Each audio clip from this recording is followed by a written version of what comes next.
Welcome to the SWIKE podcast, the only podcast that shares the stuff you didn't know you needed to know about jobs, careers, and life. The SWIKE podcast, the stuff I wish I knew earlier.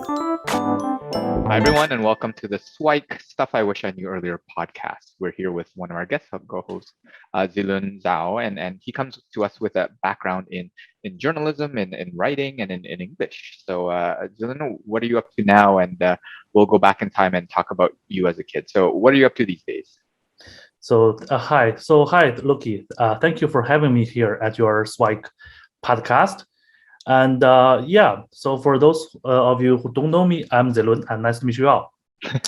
Currently I'm working as a lead researcher for a research organization in Toronto, and I have a background of journalism.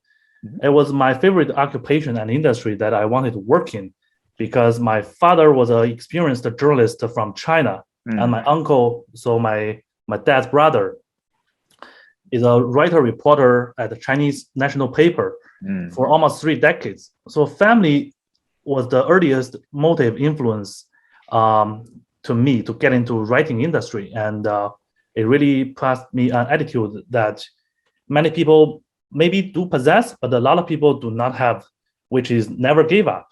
Mm-hmm. And So, that's perfect. So I'd love to learn a little bit about what Zilun was like as a kid. So what are some of the early fond memories that you had, but what were you like as a kid?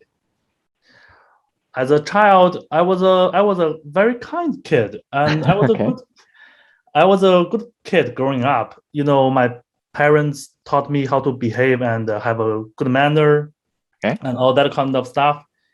And I'm like everybody else that is nice, kind, and friendly. You know, work hard and all that. But specifically and luckily, I sensed that I'm into writing since a very young age. Mm-hmm. There was a time that I had a dream at one night. And when I woke up in the next morning, I didn't wait at all. And I wrote down what happened during the dream. Okay.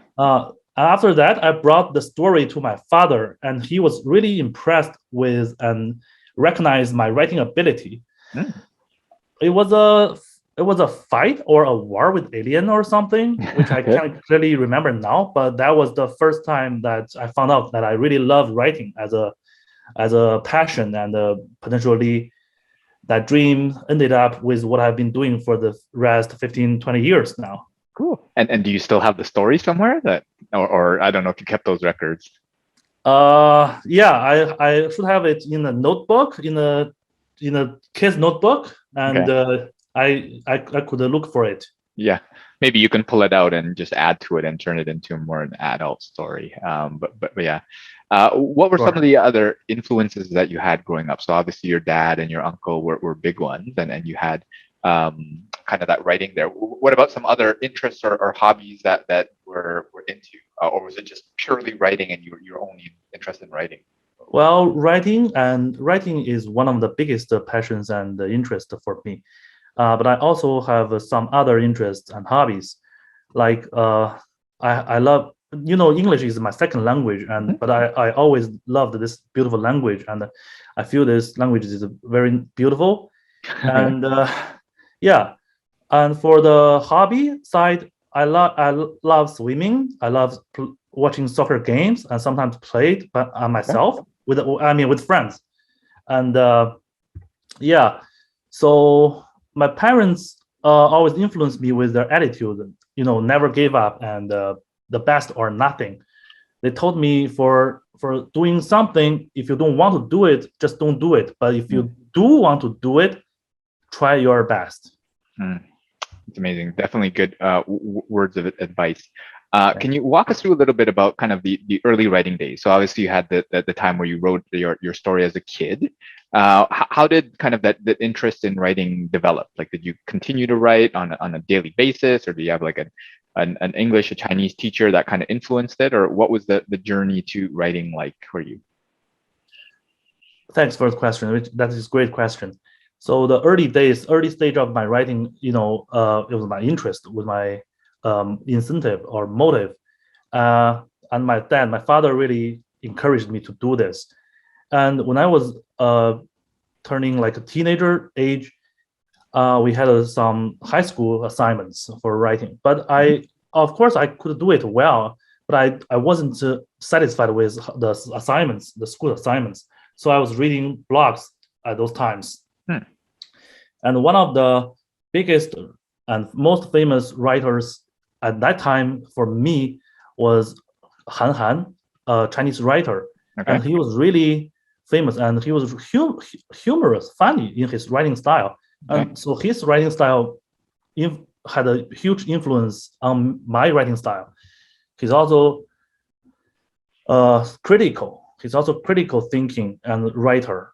And he wrote about, well, I guess my writing style was affected by his writing style. So in my writing style, I started to discuss something like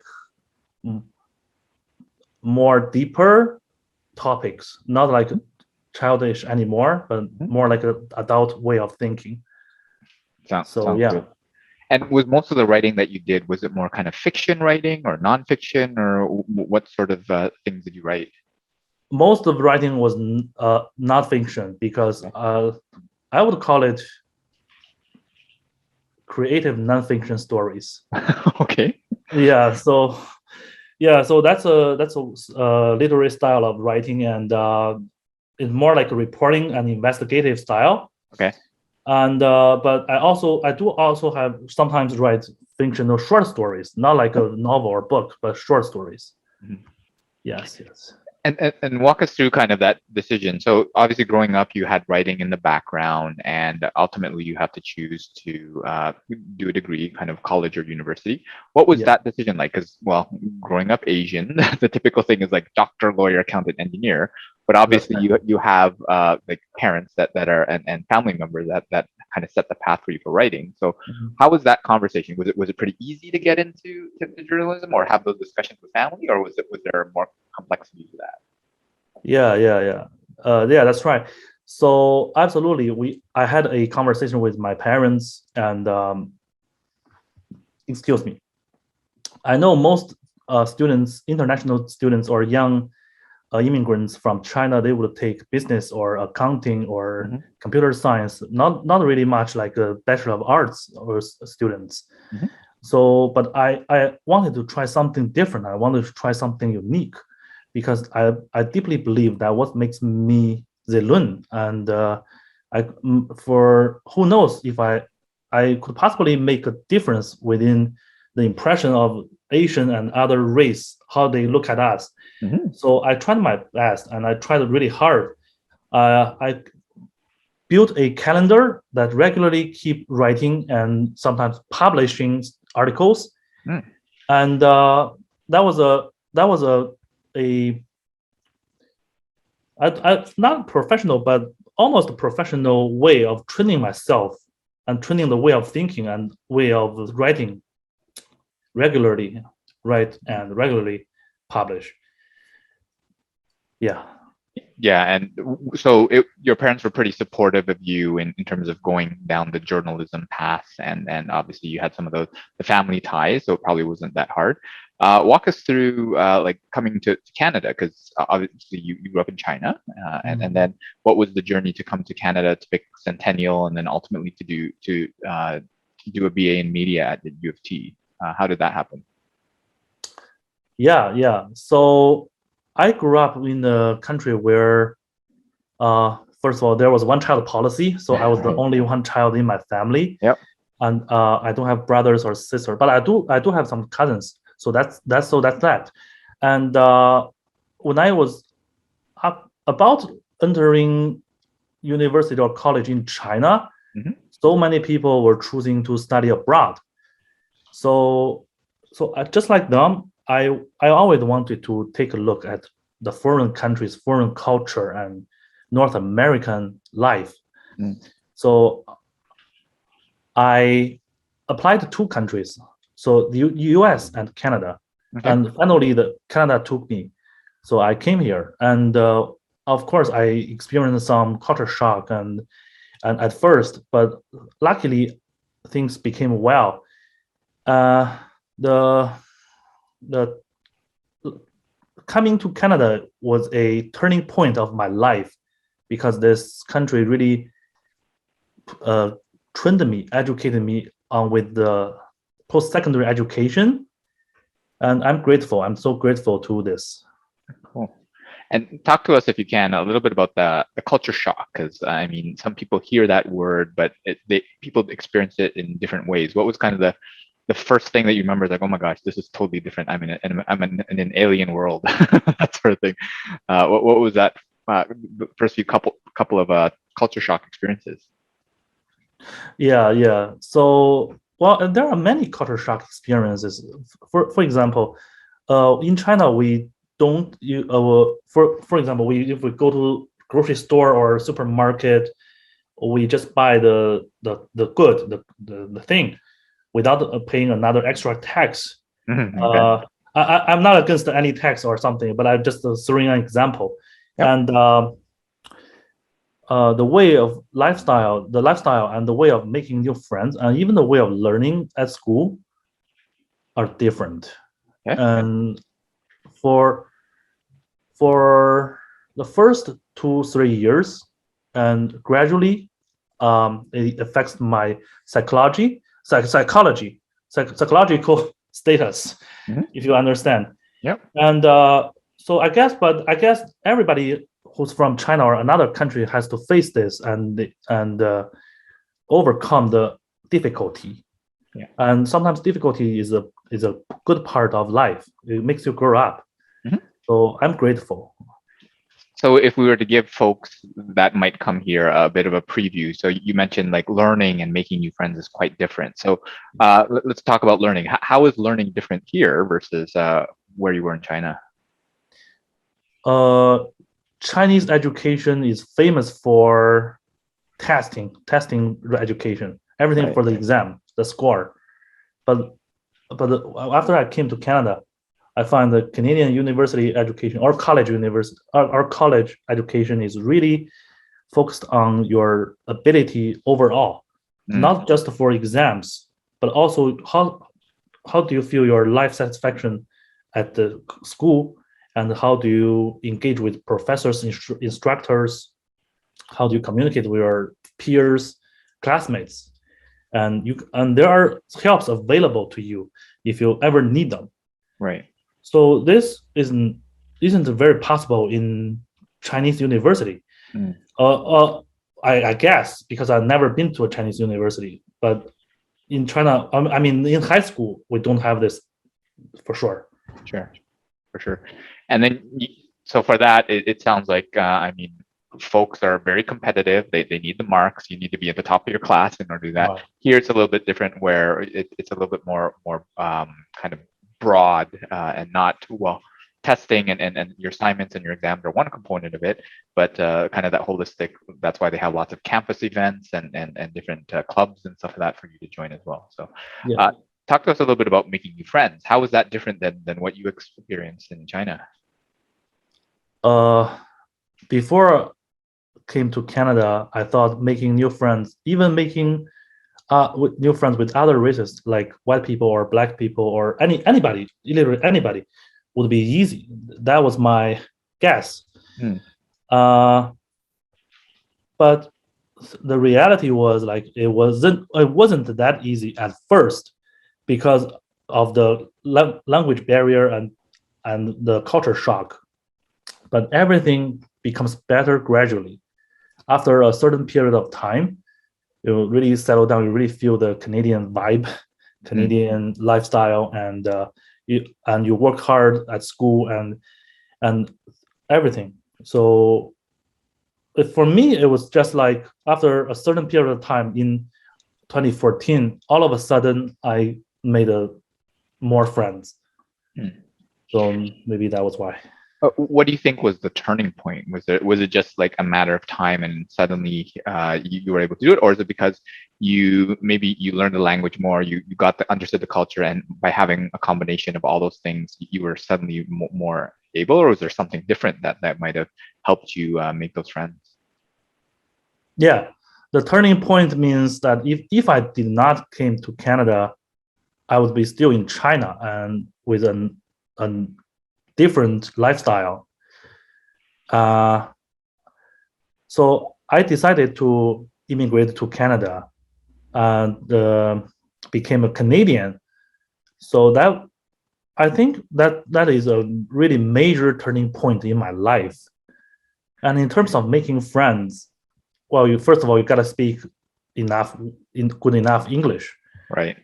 and you have to know the Canadian lifestyle or Western lifestyle, and learn their way of how they speak, how they make friends, how they communicate, and work hard. Of course, work hard, study hard, work hard, but also you need a break from hard working. For sure. Yeah, it's definitely one of those things where communication is challenging when you don't learn the language. So you need to practice and get into that. Because I do find that some newcomers, because Toronto specifically is so multicultural, you can find your group from your home country and then not speak English for a long time. And that often becomes a challenge because then you don't learn the language and then you don't feel comfortable and then you can't understand the culture as much. So it sounds like that some of the guidance is to be more immersed in kind of the local culture and definitely practice more English so that you can communicate well, and then that'll probably lead to making more friends. So yeah, exactly. And one of the questions I have is like, what are some of the key milestones and decisions that you had in your life? So obviously coming to Canada was a big one. What about the decision to go from college and doing another university program? What was that decision like? Yeah, so after graduation from Centennial, and I worked for a company I worked for a company for almost a couple of years. And I realized that I need a higher education, a bachelor degree. So that is exactly another milestone for me, because studying at the U of T is one of the best universities in the world. Is really something that I didn't dare to imagine before. And my mom really pushed me on this. At a certain period of time, I wanted to give it up, but my family attitude is never give up. So my mom and my dad, they told me you should keep going apply for the application and keep it up and keep up the good work like you did in Centennial. Mm-hmm. So I thought about it and I agreed. So I continued with the application and all that stuff. Luckily, I got admitted in 2020 last year. Mm-hmm. And then so I started my new journey, which could improve the future of me for the next milestone. And so it was 2020. Was all of it online? Did you do the program completely online? Yeah, I've been doing U of T courses online because of the COVID. Yeah, of course. Yeah. Yeah, so the pandemic really hit us hard. Yeah. What was that experience like? Because obviously you did your college education. That was in person, right? Yes, it was in person. What was the like because of COVID? How did that online instruction? How did it differ from the previous college experience? Oh, in terms of commute, it really saved the time and resources and cost of commute.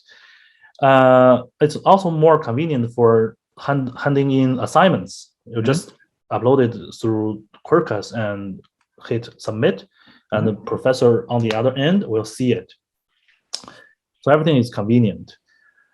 But sometimes I do feel that maybe studying at campus in person make students feel more real, if that's the right word. Okay. So that's the difference. And the second difference is I believe that if students go to campus to study, we have a better chance of communication. Right. If we have questions, we can just ask our professors in their office hours. I mean, for now, professors also have office hours, Sure. but not a lot of people attend based on my observation.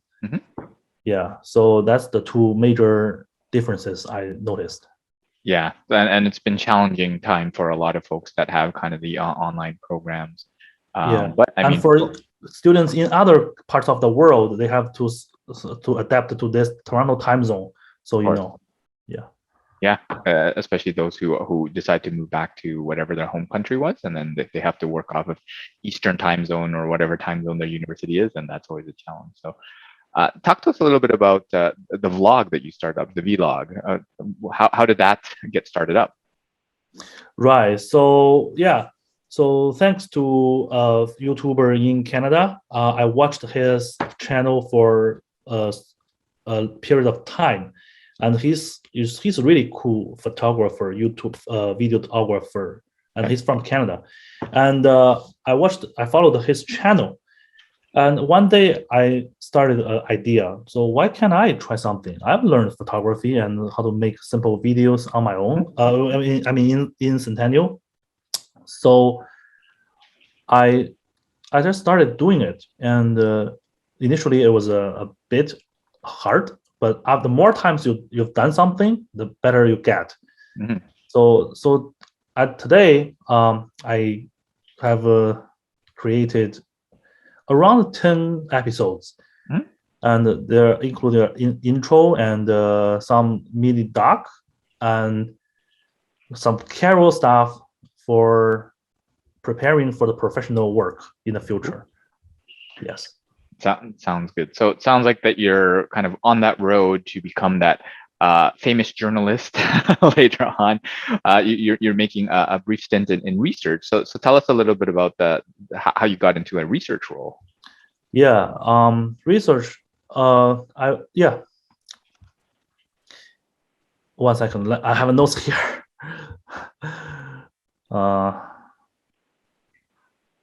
Yeah. So because I have a journalism background, which is super writing oriented, and of course requires lots of reading, all kinds of reading, such as literary, academic, news, books, novels, economics, politics, history, you name it.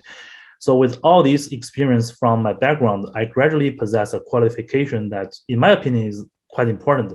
So that is detail-oriented, or in other words, attention to detail. And about this April in 2021, this year, one of the U of T management staffs sent me an email and asking if I were interested in helping a research company.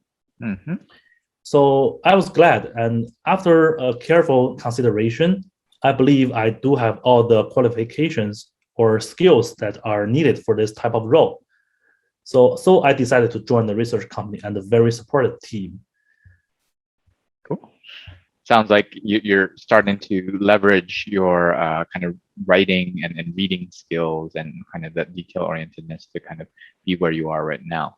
Yeah, I'm trying to make a transition and keep my options open on the table. That sounds good. So if you were to go back in your career and give yourself some SWIKE, the stuff I wish I knew earlier. So to younger Zilun at various points of his life, what sort of SWIKE would you share? I'd say if I could, I would start my university life right after came to Canada, because Canadian colleges are very nice, and I'm always grateful and thankful to my college, Centennial College. But university is a standard in my opinion. It's a standard for today's young students, and it is a long-term goal, and which requires hard work for 4 years, or for some people even 5 years. So if time could return, I would start my degree first, and then maybe consider college advanced diploma or something. But I'm grateful to all my experience. That's great. Yeah, I've heard a lot of folks that are combining them, because oftentimes folks would do one or the other. But there's a lot of people that are going to college and then university, like yourself. And there's some people who complete university and decide to go to college as well. So it seems to be that a lot of folks are investing more in their education and in different things. Some of them are trying to figure out what they want because their undergrad or their university and college are totally different. But some people it's just like, you know what, I want to further my education. And the college programs tend to be a little bit more kind of practical and more specific, whereas the university ones tend to be a little bit more theoretical, but and more general as well. So, what are some other pieces of SWIKE that you'd have? Maybe one or two more, if you have others. Work hard. Work harder and be real with yourself, and don't be too hard on yourself. Of course, work hard and study hard, but don't be too hard on yourself. I mean, if you need a break, man, just take a break, and yeah. So that's it. Sounds good. So yeah, obviously hard work is definitely key to success. When you put in the effort, you'll see the rewards. I like what your parents said, where well you do it well or you don't do it at all. Like do it your best or you doing that, or don't do it. Because I find that some people do it just because, right? They take a class and just pass, right? But they don't actually put in the effort to kind of put their best in. But if you're there and you're going to be there in the meeting, in the presentation, in the class, whatever, do your best, right? Because oftentimes it's that effort that's there. That being real with yourself, that's always a challenge because there's all these societal influences. Everyone wants you to become like them or whatever. But I echo what you say about not being too hard on yourself as well, because you will make mistakes and there will be problems, but it's up to you to kind of pick up and grow from them later on. So yeah, where can folks connect with you if they want to reach out to you, and what are some of the future aspirations that you have, and what can we look forward to kind of connecting with you and learning from you in the future? Yeah. Folks can find me through LinkedIn. Just type my name, Zilun Zhao, and they can find me. I have a professional profile picture over there. And for future aspirations, I really hope that at this stage, I hope to take more research projects, and hopefully they will go very well. And of course, with the good luck with my U of T study. Perfect. So thanks so much, Zilun, for joining us and sharing your insights on your path to journalism, and then also on your path to research. And hopefully we'll have you back for a future episode. Thank you, Luki. Thank you for having me. Thanks for joining us on the SWIKE, Stuff I Wish I Knew Earlier, the podcast. If you like the podcast, please subscribe on iTunes, Stitcher, or wherever you found this podcast. And if you can give us a review, that would be very appreciated. Feel free to contact me on LinkedIn at Lukidanu, Lukidanu, and the same on most social media platforms. And I look forward to hearing from you. Thanks. Bye.